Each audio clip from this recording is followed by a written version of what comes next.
What's going on, guys? Kalzain back with another video, and today we're going to be talking about the iPhone 8 rumors.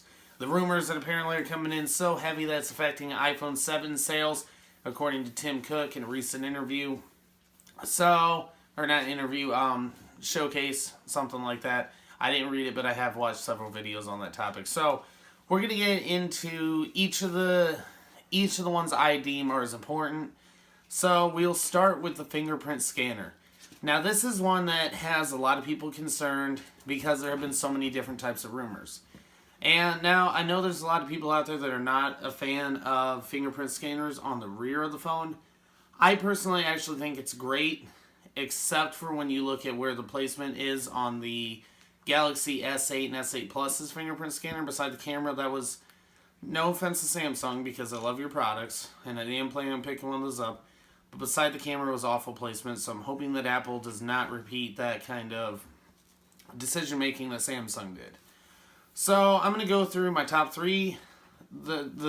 Basically, there's three different options here. You have it on the side, under the display, or on the back. And I'm going to go through why I think each one's best in a certain order. So, personally, my opinion for where the best location is on the back on the Apple logo. Now, I've mentioned this in a previous video, and I've seen a lot of other people mentioning this. I think it would, for Apple's branding, it would be a great idea because then they require case manufacturers to leave the back open at the Apple logo, which means that you're constantly showing off the fact that you bought an iPhone because it actually has a usable function in the phone. So that's my preferred option here. Now, the second best option they could go with is under the display, where the home button currently is, and I think that would be a great option because it would be unseen, it would still be in a familiar spot, and I think that functionality-wise it's probably actually the best, but I prefer the back. That's just a personal preference. Now, the one I like the least is on the power button. The reason being, it's going to be hard for them to manufacture protective cases that if they cannot cover that power button. And I know a lot of people said because the power button's longer on the new iPhone, or at least on the schematics, that it's they believe it's to accommodate a fingerprint scanner. I just don't see this being a likely alternative. So that's going to cover it on the fingerprint scanner. I mean, everyone knows how those work and all that good stuff. So that's my thoughts on that. So now we're going to jump over to the display. And right now they're saying that it's going to be an OLED display. And supposedly it's going to go basically edge to edge, which I think to match and compete with the LG G6 and the Samsung Galaxy S8, I think it almost has to be edge to edge. And if they really want to compete, going for the no bezel option is going to be better off for Apple in the long run than going with the limited bezel like the S8 has. Now, personal preference, I would prefer one like the S8 had because an entirely bezel-less phone makes me a little bit nervous unless they get dial down palm rejection and problems like Roxas. Sorry guys, he's a little worked up tonight. Hey. So I think a completely bezel-less phone might be a problem for usability and just drop protection and getting cases manufactured for them to begin with. So I'm hoping that there's just a little bit of a bezel on the top and bottom. And I know there were some other rumors stating that it's going to have a curved display or an edge display, kind of like the Samsung Galaxy S8. And that's something I have mixed feelings on. If they can make it practical, usable, and not be a risk to damage on your phone, then great, go for it. If they can't, I think that it's better to have a flat display, and they already know what they're doing in that department. Samsung's taken the last few years to dial down that edge display and get it to a point to where it's practical and it's not going to cause a problem. So I'm hoping that Apple might actually skip that feature for this iPhone and maybe focus a little bit on more stuff like their augmented reality features that they're supposedly adding, and for the 3D facial recognition software to make that a little bit more reliable, and maybe they'll even throw in the iris scanner. Now, this is one I've seen, I've only heard mentioned very seldomly, and this is going to be a personal preference thing, but I hope that the iPhone 8 does make that switch over to USB Type-C as opposed to the classic Lightning adapter. I think USB Type-C is going to be the more universal and probably just the better port option in the future. So, No word on that, and really none of this stuff has been confirmed. These are all rumors. I'm just giving my take on them. I'm sure a lot of you have heard a lot of these already.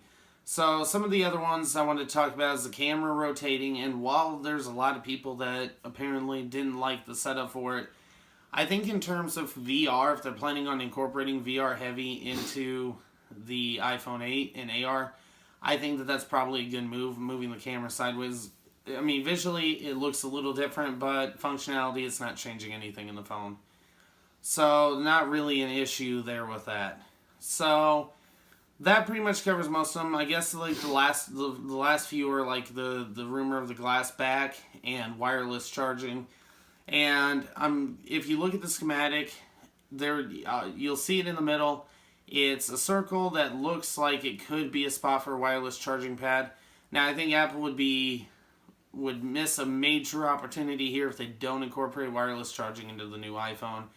The G6 and the S8 both have wireless charging, so it's almost like a necessity in order for them to stay current and match the other Android competitors. And I like the fact that they're going to glass back as long as they do it in a durable way, in a way that makes sense. So, and this is Apple. Their hardware has always been top notch, so I don't see any issue with that. But the material rumors for the iPhone 8 are glass on the front and back and stainless steel on the side. And I think stainless steel would be, I'm not really sure. I'd have to see how that functionally works. It's a little bit more conductive, so I guess there's like more of a, I guess the way I would see it, more of an electricity problem, conductive. But if they can manufacture it and make it safe, I think it would be a more protective option than aluminum. So I think that pretty much covers all of those major rumors. And I'll be on the lookout for more rumors and bring you guys more on that. But I wouldn't be expecting to see this phone make a major release until the very end of the year, or maybe into the beginning of next year. There have been several leaks saying that Apple's running into manufacturing issues, and I think that a lot of that might be taken out of context. I don't know. I mean, it's hard to tell, and you got to take all of these with a grain of salt because they are rumors and leaks. They're not confirmed facts from Apple. And they're just, some of them sound more credible than others. There's ones that haven't been so credible. But with the way Apple's been talking about pushing this new iPhone to make some serious advancements in their hardware and their smartphones, it would make sense that they would hit snags along the way.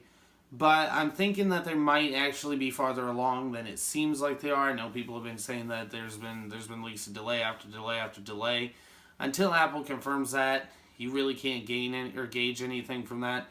But with the minimal upgrade from the iPhone 7 or from the iPhone 6 to the iPhone 7, I'm thinking that they're probably a lot farther along than it seems, because if they didn't do that big of an upgrade between the 6 and 7, it would only make sense that they were planning all their major advancements for the 8.